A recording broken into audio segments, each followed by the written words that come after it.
Under the dying light of the Montana sun, the pine trees cast long, solemn shadows across the training arena of the Flat Rock Reservation.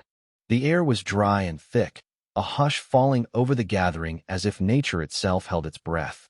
In the center ring stood Chief Elias Strongbear, his weathered frame still commanding despite his age.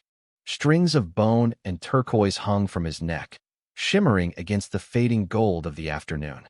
His arms were raised, not in dominance, but reverence like a priest blessing a ritual too ancient for words. Beside him paced a creature that had once struck fear into hardened soldiers.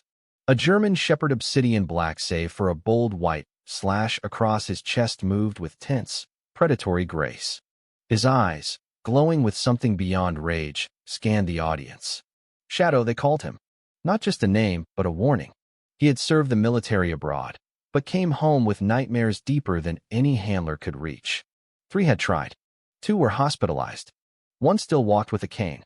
Shadow wasn't a dog. He was a storm wearing fur. Chief Elias's voice, heavy like gravel dragged through whiskey, broke the silence. This animal served our country, he announced. I won't charge a cent, but I'll lay down a challenge.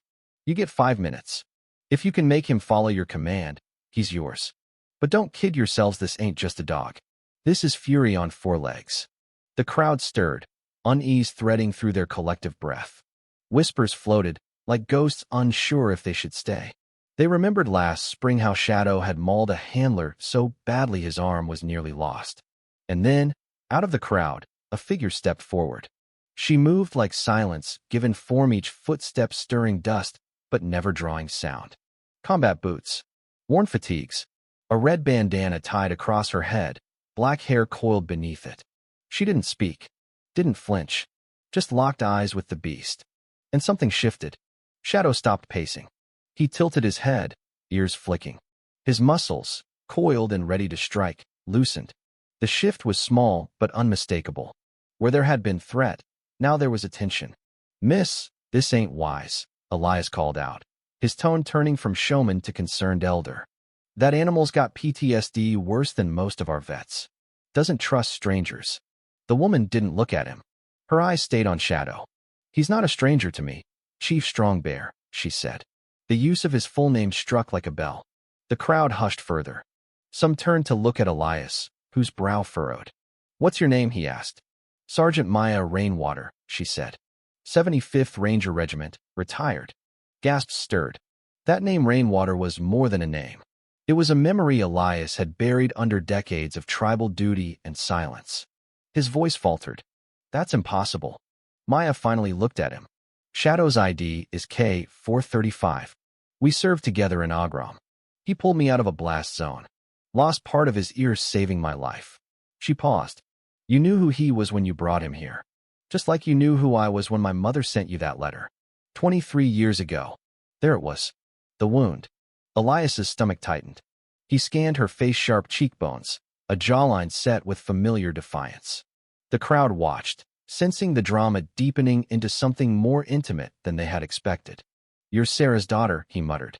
Joseph Strongbear, Elias's younger brother, took a step forward. His face, always controlled, now betrayed the faintest flicker of alarm. He had spent years waiting in the wings, ready to inherit what Elias would one day leave behind. But this woman, this stranger with the right blood, was a threat he hadn't planned for. Enough, Joseph barked. This is a demonstration, not a soapbox. Maya ignored him. She raised her hand in a low, flat gesture. Hold. Shadow sat. Instantly. No growl. No tension. Just stillness. Whispers turned into disbelief. People stood on benches, trying to see better. Some had phones, recording what felt like myth becoming memory. Kia, Maya whispered. A Blackfoot command. One her mother had taught her in secret, in the quiet of forgotten rooms far from this land. Shadow didn't move. His attention locked on her like the world had faded. Clear the arena, Elias said suddenly. Everyone out. Except her. Joseph opened his mouth to object, but Elias turned to him sharply. Now, Joseph. Reluctantly, the crowd filed out, casting glances over their shoulders as though they were abandoning a sacred moment. When the ring stood empty, Elias faced the woman he had never held. You have 3 minutes, he said, his voice brittle. Say what you came to say. Maya's laugh was low and joyless. 3 minutes? After 23 years. I'm not here for you, Chief, she continued. I'm here for him. She nodded at Shadow. He's tribal property, Elias snapped. Bought legally. Bought with what money? The checks my mother never got? The money she needed for treatment? Or the money she spent on sending me to college while you played chief of the tribe? Elias faltered. Treatment. She's dying, Maya said. Cancer. 6 months, maybe less. Elias swallowed hard. I didn't know. She didn't want you to. Maya softened just slightly. But she did want closure. And I want my dog back. Shadow whined. Joseph stepped between them. She's an outsider. She's my daughter, Elias said quietly. That silenced everything. Helen Many Feathers, the eldest council member, stepped forward from the shadows where she had been watching. Her eyes, deep as riverbeds, studied Maya. Sarah Rainwater's child? She asked. Yes, Elias whispered. Then no one will remove her.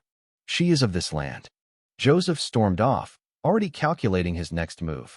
Later, in the empty council hall, Elias and Maya sat opposite each other. Shadow at her feet, unmoving. I don't want your money, she said. I never did. And neither did my mother. Then why now? She's dying. And Shadow recognized me on TV. That segment about wounded veterans? That's what brought me here. I saw it in his eyes. And I think you did too. Elias closed his eyes. The image of Sarah's green gaze haunted him more than any battlefield. I didn't know how to reach you. You never tried. He was about to respond when the door burst open. Joseph stood there with 2 tribal officers and Helen Many Feathers behind him. She's disrupting. She's my daughter, Elias interrupted.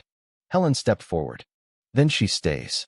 That night, Maya sat outside her cabin, holding a letter from her mother. Shadow's head rested on her lap. The cancer was spreading. The doctors were out of options. She asked me to finish this first, Maya whispered. Joseph returned the next day with a bribe. An envelope thick with money. She's not Blackfoot, he sneered. Not really. Take this. Help your mother. Then go. Maya stared him down. Don't talk about my mother. You don't have the right. But he left the envelope anyway, slipping it into her bag when she wasn't looking. The days passed. Maya worked with the dogs. The ones no one else could reach. Word spread. The animals responded to her in ways that defied logic.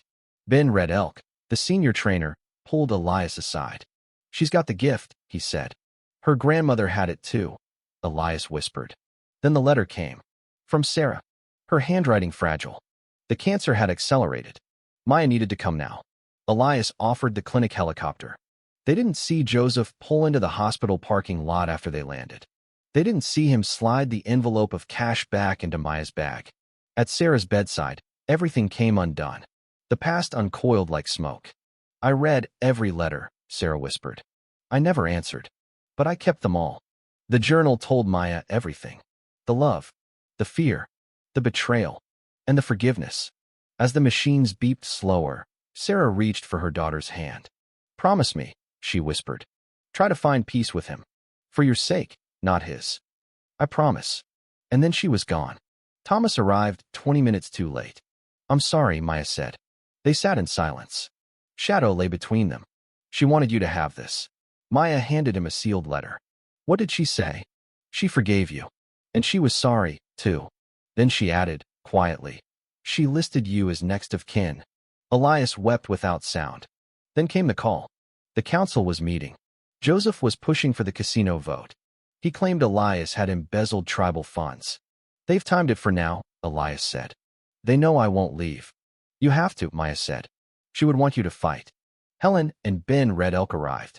I'll stay with the girl, Helen said. Go. And so Elias left again. But this time with purpose. Maya waited. And then her phone rang. Joseph forged documents, Elias said. The only proof is in my safe. Maya didn't hesitate. She and Shadow returned by helicopter. Broke into the training center. Cracked the safe using the date of the blizzard when Sarah had saved Elias. As she fled with the records, Joseph intercepted her. You're nothing, he spat. A mistake. I'm his strength, she replied. She called Shadow. They escaped to the chopper. Joseph lunged. Grabbed her. Let go of my daughter, Elias commanded from across the storm. Joseph froze. The council meeting was postponed. Joseph was arrested. Inside the backpack, Maya found a small wooden box. Inside, a necklace carved with a wolf. It belonged to your grandmother, Elias said. It's yours now. Maya slipped it around her neck. At the council, Maya stood and spoke. There's a third path, she said. A future built on tradition. The vote was delayed. A compromise formed. The casino scaled back. The training center expanded into a veterans therapy program. That night, under stars so sharp they could cut, Elias stood beside his daughter. I hope you'll stay, he said. At least for a while.